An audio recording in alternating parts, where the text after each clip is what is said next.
Notion just released new features, like an AI planning mode, advanced conditional coloring, a new home for mobile, and more. So in this video, I will talk about everything. For those who don't know me, my name is Leon and I'm verified by Notion with all of their 3 badges and the admin certificate. And here are the latest Notion news. So for the first one, we can open the personal agent and then we can go under the settings for mode to plan. This is new. And now in this plan mode, the agent will start asking you clarifying questions before actually acting. So what I can do now is I can give it a really simple prompt. I want to really make it simple. So I say, build me a content calendar and plan a month of content. And now I can send this off. So now you can see we get this pop-up and we can see it ask which month should I plan. I would like to go for the next 4 weeks. Then I can here click next or add and describe something custom. I want to go for the next 4 weeks. Then which platforms should be included, long form, shorts, newsletter. Let's say I just want to have long form and newsletter. Then I can click on next. And then we have what publishing cadence do you want for this month? I like to go for 1 long video per week, or I can say 1 long video and a newsletter per week. So 1 long video and a newsletter per week. Then I can click on next and then I can decide on the main focus. For example, let's say the agents just launched and everything is new and I want to make content for the Notion custom agents. Then I can select that, click on next, and the last question is what the goal is. By the way, these questions are always single choice, so not multiple choice. So let's say I want audience growth and now I can send this off and the agent has much more information before you start out. Then the agent goes back to me and asks me when should week 1 start. Let's say, now today it's Tuesday, let's start with next Monday. Who is the primary audience? Let's go for business owners. What should each video newsletter primarily do? Then we want to go for subscribe as of now. Do you want the calendar to include production task stages? Let's say, for example, we just want simple stages for now. And then we can even decide on the workflow. And here again, I can go for custom like idea, title, thumbnail, script, record, edit, publish, and I can send it off again. And now you can see the plan is finished. I could open this, but let's say I want to just improve and build. And then you can see here, the agent will give me what it wants to build. That's because of what I have in my instructions where I say before you build anything, ask for permission. And we can see we have everything here. And let's say we just want to say confirm and build because everything looks great and we can send this off. And now you can see everything is finished. The agent created everything, also scheduled it and built out the properties that we need. Of course, there are some things that the agent can't do, like customizing layouts and other stuff, but it looks good. And you can now, of course, I wanted to have it here in a full page database, but you can do this yourself, like turn into page and drag it here. But the agent will literally bring you 90% there, and then you can do some tweaking. So this is pretty great. The second news is that conditional coloring got better. Now, previously, we only had conditional coloring for an entire row. Let's say, for example, if I say if the due date is empty, please, and then the whole line would be red. Now we can do that on a column level. So you can see I can create, I have an entry here that is gray and 2 red, one that is green here and red here. So this is something that we can create. So you find this under conditional color. Here you have to apply to, and then we have this property or entire row. So this is possible. Now let's recreate this. Let's create task 1, task 2, task 3. Then we also need a person property that we call assignee. You can also shrink this here. Then we also need a date called due date. And now we put yourself or me in here. Then due date, we can go for the 11th of May, then here for the 15th, and here for the 16th, or we go for maybe the 23rd here or 22nd, because this is what I intended it to be, but it also changed because when I created it, it was in the past. And now we can go in here and say conditional coloring if due date is before, and then we can select today. Please make this red, but not the entire row, only this property. And this is where the magic happens. Now we can also do that for assignee. If the assignee is empty, please highlight it in red, but only the assignee property. Then the last thing, and here we can do it on a row level, is we can say if the assignee contains, and then you can select me, then highlight the entire row in green. Now, why is it not the entire row? The permissions that are above the other will be respected. So it's a bottom down flow. So you can see here, today is before today.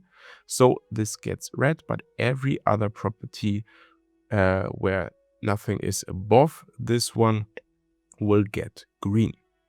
So this is basically everything for this. By the way, if you want to have more in-depth breakdowns of features, more of that, then let me know in the comments down below. And as a proof that I really did it, in the video before the last one that I published, someone actually asked for a deep dive on a specific features. It was AI autofill with custom agents because there was no video out there. And the video after that, no, I think it was the third last video that I posted. And then the next video after that was immediately this feature video for the request that the person made.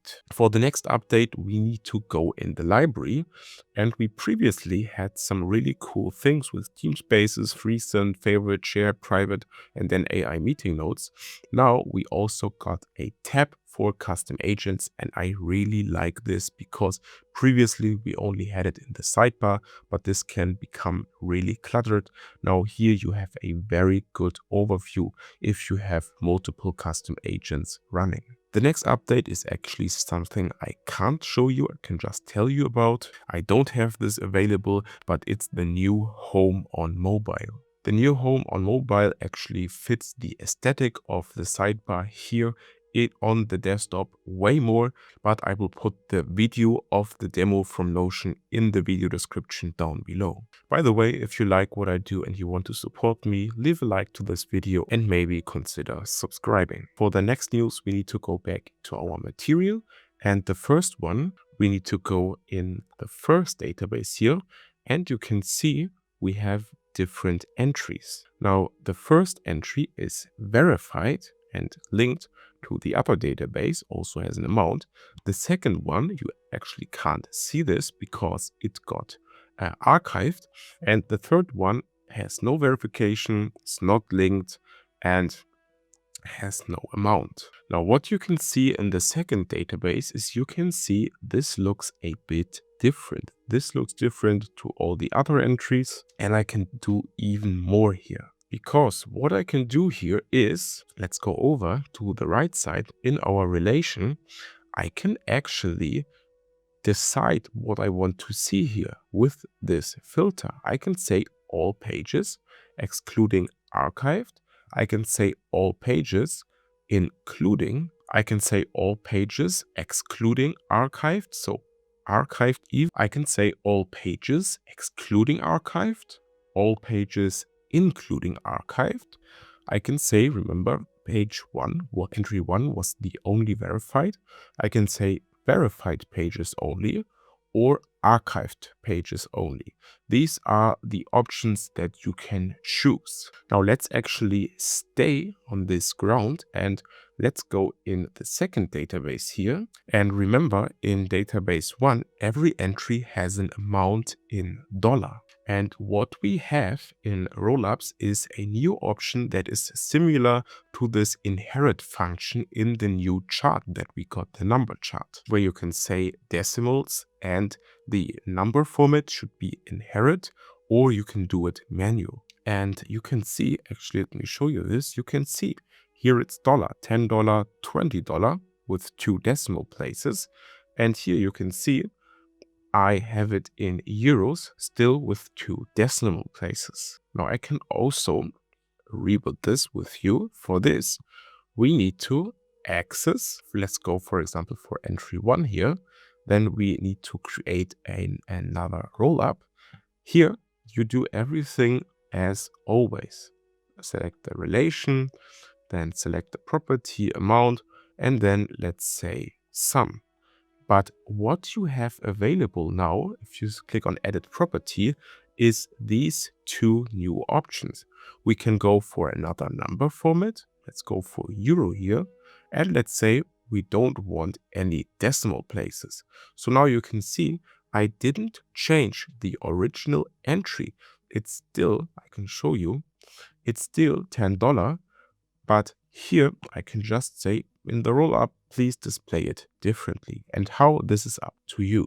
Now, before we move on to the last 2 news, let me actually introduce you to my new marketplace profile. I recently launched some templates, free and paid. For some, there is only one version, a free or a paid version. For some, there is a free version, but there is also a paid version. So you can check it out if you want. Link is in the video description down below. News number 7 is the new breadcrumb menu, and you can see it here. If I go in here, I have this expanding menu that can bring me even faster to different things. It's like in your file browser. It's very interactive. You can also go to materials and here go into all the different pages and so on. So I can really dive deep into the things. And this is basically new and you can try it. I think it's very helpful in some situations. Now for the last chapter, I actually want to do a lightning round that features multiple different news because they're all associated to custom agents. The first option I want to show you is where to buy credits. And this is what you can do. Here you have this dashboard and here you have the add credits option. From here you have the option, because they are now paid, to buy credits for the workspace. The second one is under here in Notion AI, and then under agents is you also have an additional option to control who can create agents. It's not all workspace members or only workspace owners. You also have workspace owners plus added groups only. How you decide on this is up to you. Last things are also for credits. First thing is, if your workspace runs low on credits and they will be out soon, you will get an email reminder to get reminded that you should add credits to keep your agents running. Speaking of agents, if you launch a new agent and it suspiciously rapid starts consuming tokens, it's like a lot of tokens, Notion will actually themselves stop this agent, notify the creator so that the creator of the custom agent can double check. And there you have it, the latest Notion news. In the last video, I covered everything about the new Notion developer platform, which actually opens a bunch of new ways. If you want to check this out, watch this video over here. Stay consistent.